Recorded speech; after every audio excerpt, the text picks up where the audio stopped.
Hello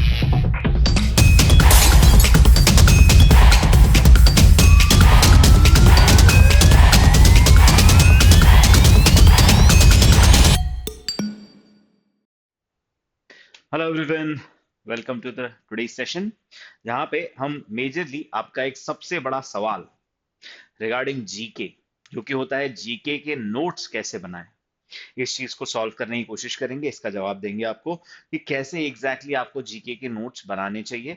जो यहां से आप बना लोगे तो बेटर होगा, it will help you till the end, right? Because GK में the biggest problem that many student face is exam के पहले एग्जैक्टली रिवाइज क्या करना है जीके में, ये उन्हें समझ नहीं आता।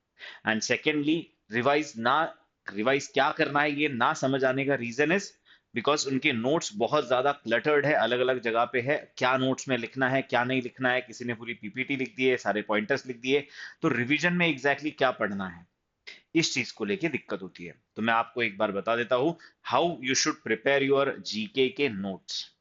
एंड इफ यू फील तो एक और सेशन हम करेंगे जहां पे I will discuss about how to revise GK in one day, exam के पहले। ऑफ कोर्स उसके ऊपर बाद में बात करते हैं, बट पहले एक बार ये समझ लेते हैं how to prepare GK notes. So first, try and understand the GK का ट्रेंड। सबसे पहली चीज जो हमें करनी चाहिए या करनी पड़ेगी, वो जीके का ट्रेंड समझना पड़ेगा टू प्रिपेयर द नोट्स। की अच्छा एग्जैक्टली जीके में नोट्स में बनाना क्या है, किस किस टॉपिक को, किस चीज को कवर करना है, कौन से डाइवर्स एरियाज, राइट, कौन से डाइवर्स एरियाज के ऊपर फोकस किया गया है। सो इसके लिए if you do the previous year paper analysis of GK, तो वो बाकी बहुत बहुत हेल्पफुल रहेगा। आपके एंड पे करो, मैं आपको यहाँ पे थोड़ा सा शॉर्टकट उसको करके दे रहा हूँ, है ना, आपको मैं बता दे रहा हूँ, लेकिन आपकी आंखों से आप अगर देखोगे कि जीके में किस टाइप के सवाल कौन से ईयर में आए थे, तो that is going to be more helpful for sure. But अगर हम जीके का ट्रेंड एनालिसिस करते हैं, तो जीके के ट्रेंड में हमें ये पता चलता है, when we talk about the CLAT, दो अलग अलग एग्जाम्स, क्लैट को एक तरफ रखेंगे and other law entrance test को दूसरी तरफ रखेंगे। सो क्लैट में रफली एक साल में जो हमें जीके के टॉपिक्स पढ़ने होते हैं, अगर हम पिछले 5 साल का एनालिसिस देखें तो रैंडमली टॉपिक चूज किए जाते हैं, राइट? ऐसा कोई फिक्स पैटर्न नहीं है कि एक टॉपिक इंटरनेशनल का आएगा ही आएगा, एक टॉपिक साइंस का आएगा ही आएगा, एक टॉपिक पॉलिटी का आएगा ही आएगा। कभी इंटरनेशनल ज्यादा है, कभी इन्वायरमेंट ज्यादा है, कभी साइंस एंड टेक ज्यादा है। It depends on the paper का उस साल क्या किया गया है। जैसे इस साल there was one passage on BRICS, another passage on polity and governance. Polity and governance पे दो पैसेज आ गए थे। 2024 में पॉलिटी एंड गवर्नेंस आया ही नहीं था। इस बार पॉलिटी एंड गवर्नेंस पे एक आर्टिकल 370 आपको दिखाई दे गया और दूसरा वुमेन रिजर्वेशन बिल जो था, राइट? तो ये तो आपको पूरी तरीके से पॉलिटी एंड गवर्नेंस के करंट अफेयर्स पे दिख गए। लास्ट ईयर कुछ भी नहीं था इसके ऊपर, उसके पहले साइंस एंड टेक पे ज्यादा फोकस था। तो वी कैनॉट डिसाइड कि कौन से पर्टिकुलर एरिया से ही टॉपिक आने वाले हैं। There are certain 5 to 6 areas जिसके ऊपर अलग अलग टॉपिक बनाए जाते हैं, वो सेग्रीगेशन भी मैं आपको बता दूंगा। लेकिन अगर हम इन सारे टॉपिक को जोड़ते हैं, जैसे कि चलो एक बार देख ही लेते हैं, तो कभी इंटरनेशनल इश्यूज एंड ऑर्गेनाइजेशंस पे फोकस होता है, कभी साइंस एंड टेक पे फोकस है, कभी पॉलिटी एंड गवर्नेंस पे है, कभी इकोनॉमी एंड गवर्नमेंट स्कीम पे है, कभी इन्वायरमेंट इकोलॉजी पे है, कभी पिछले 2 साल से स्पोर्ट्स पे भी आ रहा है, या फिर स्टैटिक। तो मिसलीनियस में स्पोर्ट्स एंड स्टैटिक आपका चला जाएगा, राइट? मिसलीनियस में स्पोर्ट्स, स्टैटिक, अवार्ड्स वगैरह ये सब चीजें इसके अंदर चली जाएगी। तो इस तरीके से अलग अलग एरिया से चीजें पूछी जा रही है। एंड इन सब को अगर जोड़ दे इन वन ईयर, एक साल में, मान लो इंटरनेशनल अफेयर्स के कितने टॉपिक होते हैं, साइंस एंड टेक के, पॉलिटी गवर्नेंस के, इकोनॉमी के, इन्वायरमेंट के, मिसलिनियस के, अगर इन सब को हम जोड़ दे, तो रफली एक साल में जो टॉपिक होते हैं दे आर बिटवीन 250 to 300, 250 से 300 टॉपिक ये रफली बनते हैं। अब इन 250 से 300 टॉपिक में से आपकी एग्जाम में कभी 5 टॉपिक चूज हो जाते हैं, कभी 6 टॉपिक, लेकिन वी आर नॉट श्योर कि कौन सा टॉपिक चूज किया जाएगा। एंड दैट्स व्हाई हम जब नोट्स बनाते हैं, हमें इन सारे टॉपिक के नोट्स बनाने पड़ेंगे, दैट टू एरिया वाइज। इन सब के हमें नोट्स बनाने हैं। एंड अगर हम ओलिट्स की बात करें, तो इवन क्लैट की भी बात करें, तो क्लैट के हर पैसेज को अगर आप स्टडी करोगे, तो हर पैसेज के अंदर 1 से 2 क्वेश्चन जो है वो वन लाइनर क्वेश्चन आ ही रहे हैं। दैट मीन्स वन लाइनर्स अगर आप क्लैट के हिसाब से छोड़ने का सोच रहे हो तो that is going to be a big mistake, because अगर इसको मल्टीप्लाई बाय 2 कर देते हो, मल्टीप्लाई बाय 5 कर देते हो, तो this comes down to around 8 to 10 questions. 8 से 10 सवाल तो वन लाइनर के ही आने वाले हैं। दैट्स व्हाई वन लाइनर्स को आप क्लैट के हिसाब से छोड़ भी नहीं सकते। You have to do one liners even if you are thinking from the perspective of CLAT. Plus AILET के लिए तो फॉर श्योर वन लाइनर्स करने ही करने हैं। 1 साल के पुराने वन लाइनर्स, पिछले 1 साल के वन लाइनर्स हमें करने होते हैं। अब ये वन लाइनर्स का मतलब क्या होता है? ऐसे क्वेश्चन जिनका आंसर एक लाइन में होता है, जैसे कि places in news, person in news, right, then some number और सम डे और डेट जो होते हैं। प्लस इसमें दूसरा आता है स्टैटिक जीके, जिसके एक दो पैसेज अब यहाँ पर भी पूछे जाने लगे हैं। पिछले 2 साल के पेपर देखो तो एक बार एक पैसेज स्टैटिक का, एक बार दो पैसेज स्टैटिक के, तो स्टैटिक जीके भी आने लगा है। तो अब अगर आप क्लैट की तैयारी कर रहे हो तो फॉर श्योर आपको वन लाइनर्स भी करने हैं एंड आपको स्टैटिक भी करना है। दैट मींस अगर आप क्लैट का जीके पढ़ रहे हो तो ऑटोमेटिकली यू कैन गिव ओलेट्स। ऐसा नहीं है कि ओलेट का जीके पढ़ोगे तो क्लैट दे दोगे, बिकॉज वन लाइनर कितने हैं? 8-10, स्टैटिक के पैसेज एक आध, दैट मींस 10-12-15 क्वेश्चन।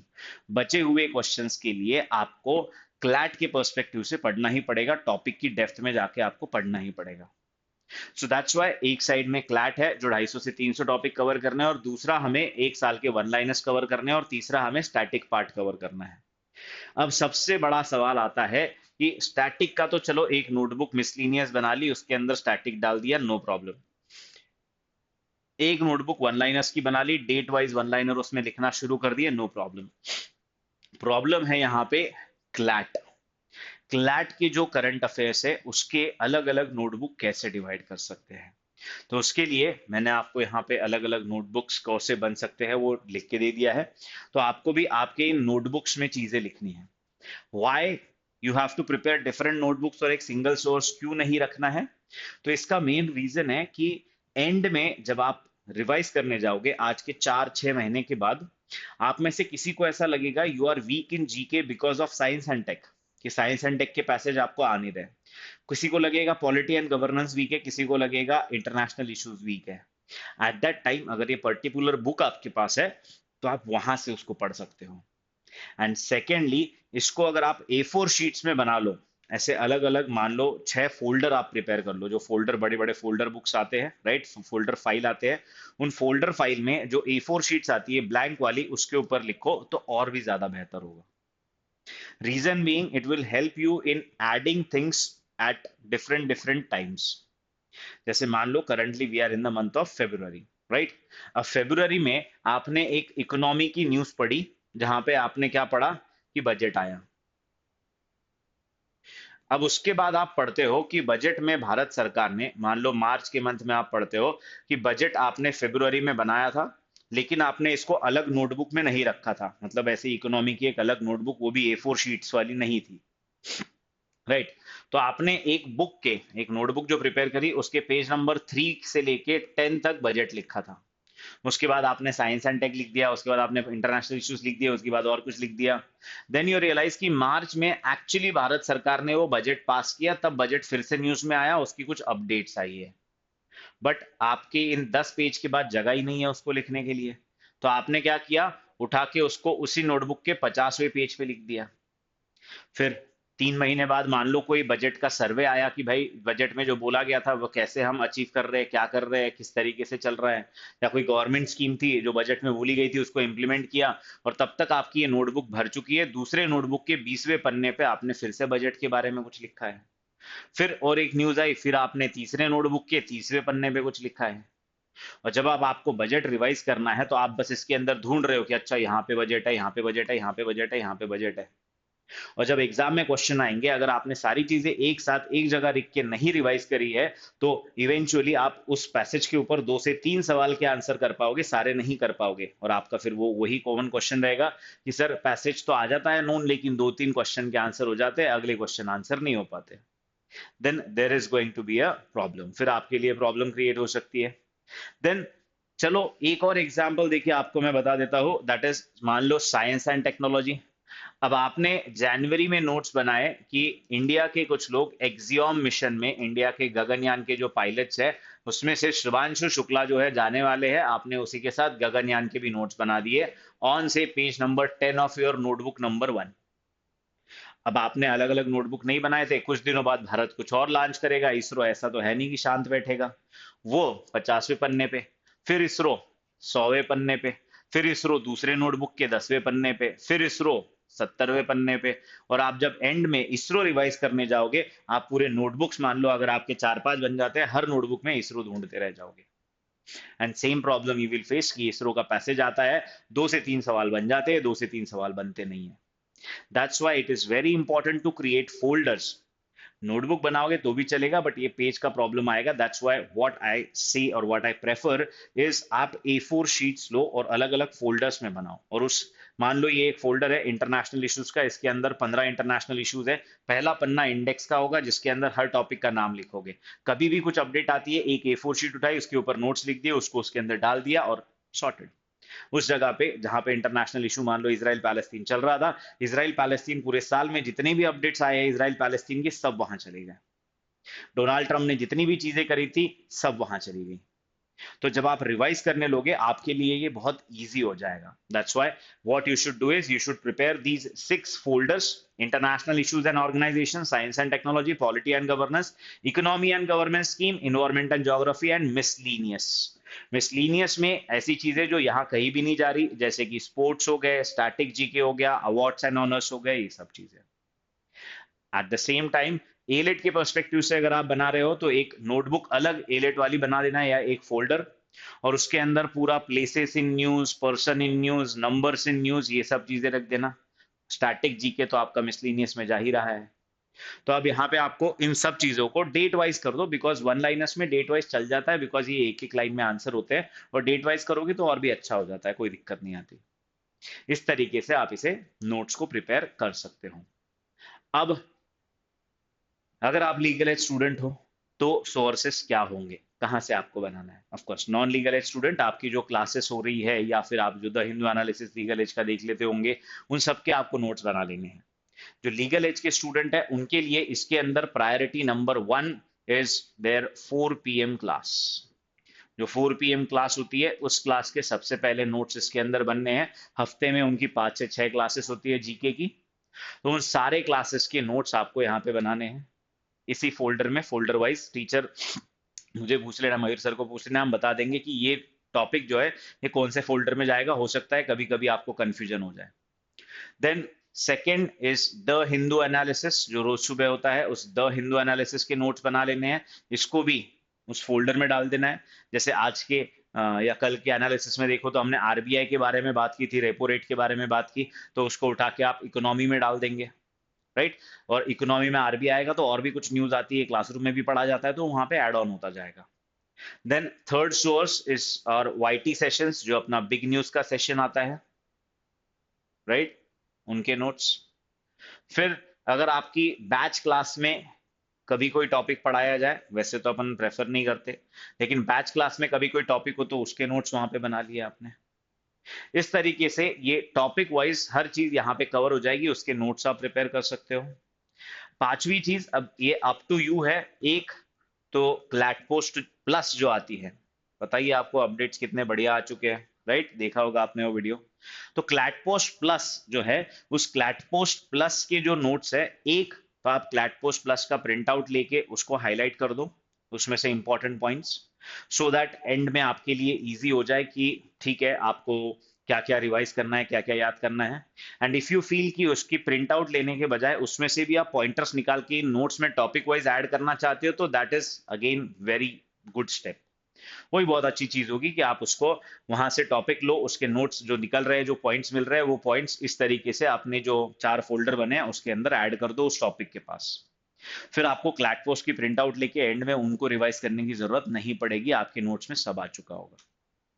ये आपके ऊपर है कि आप क्लैट पोस्ट प्लस के साथ क्या करना चाहते हो। एक और चीज, एक और सवाल जो आता है कि सर नोट्स में लिखना क्या है, तो प्रेफरेबली जब आप नोट्स बनाने की कोशिश करो हर टॉपिक की, तो पहले एक काम करो, पहले 10 दिन के लिए, first 10 days do one thing, से मान लो आप किसी भी टॉपिक के नोट्स बनाने की शुरुआत कर रहे हो, उसके पहले पिछले 2 से 3 साल के जीके के क्वेश्चंस रीड कर लो।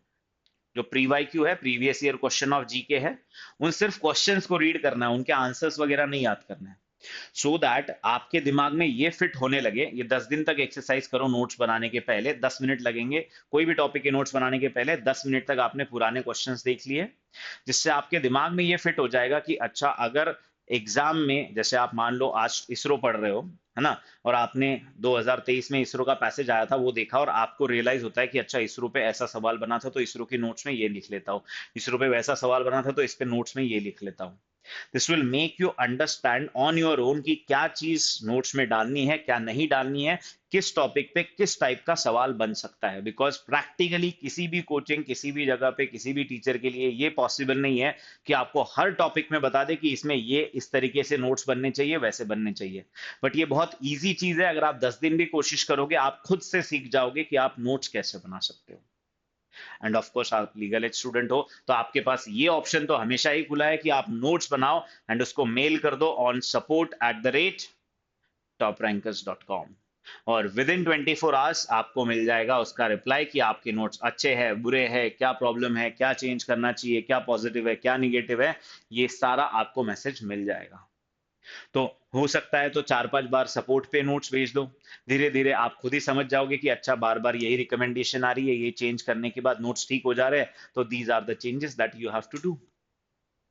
अगर ऐसा कर लेते हो तो बहुत इजी हो जाएगा। जो नॉन लीगल एज स्टूडेंट है उनके लिए ऑफ कोर्स 4 PM क्लास नहीं होगी, क्लैट पोस्ट प्लस नहीं होगी, बैच क्लासेस नहीं होगी। तो आपके लिए द हिंदू एनालिसिस फ्री में अवेलेबल है, वाईटी की बिग न्यूज फ्री में अवेलेबल है। इनके नोट्स बनाओ, प्लस अगर आप कहीं पे भी पढ़ रहे हो तो उसके नोट्स बना लो, और उनको इस फॉर्मेट में रखो ताकि एंड में आपके लिए रिवाइज करना इजी हो जाए। इसके अलावा वन लाइनर के नोट्स तो अलग एक नोटबुक बनेगी, उसके अंदर वन लाइनर के नोट्स डालते चले जाना। ठीक है। So these are the sources जहां से आपको आपके नोट्स प्रिपेयर करने हैं। एंड ये अलग अलग फोल्डर्स हो चुके, और यही चीज थी जो मुझे आपको बतानी थी। अब एक कमेंट मुझे आपकी तरफ से चाहिए। नोट्स तो ऐसे बन गए, इस तरीके से नोट्स आप बना लोगे। अगर आप ये चाहते हो कि इन नोट्स को रिवाइज कैसे करना चाहिए, क्या उसका स्केड्यूल होना चाहिए, और एक ऐसा तरीका मैं आपको बनाऊंगा, बताऊंगा, जिससे आप पूरे साल का जीके इन नोट्स के थ्रू एग्जाम के 2 दिन या 1 दिन पहले 1 दिन में रिवाइज कर सकते हो। If you want that session, write in the comment box of this video कि भाई प्लीज ले आओ वो वाला वीडियो कि how to revise GK in 1 day. 1 साल का जीके 1 दिन में आप कैसे रिवाइज कर सकते हो, इसका एक वीडियो लेके आ जाओ। जितने ज्यादा कमेंट आएंगे उतना जल्दी सेशन आ जाएगा। So thank you so much. I hope you understood how to prepare the notes. See you in the next session. Till then, take care, stay safe. Bye bye. Thank you.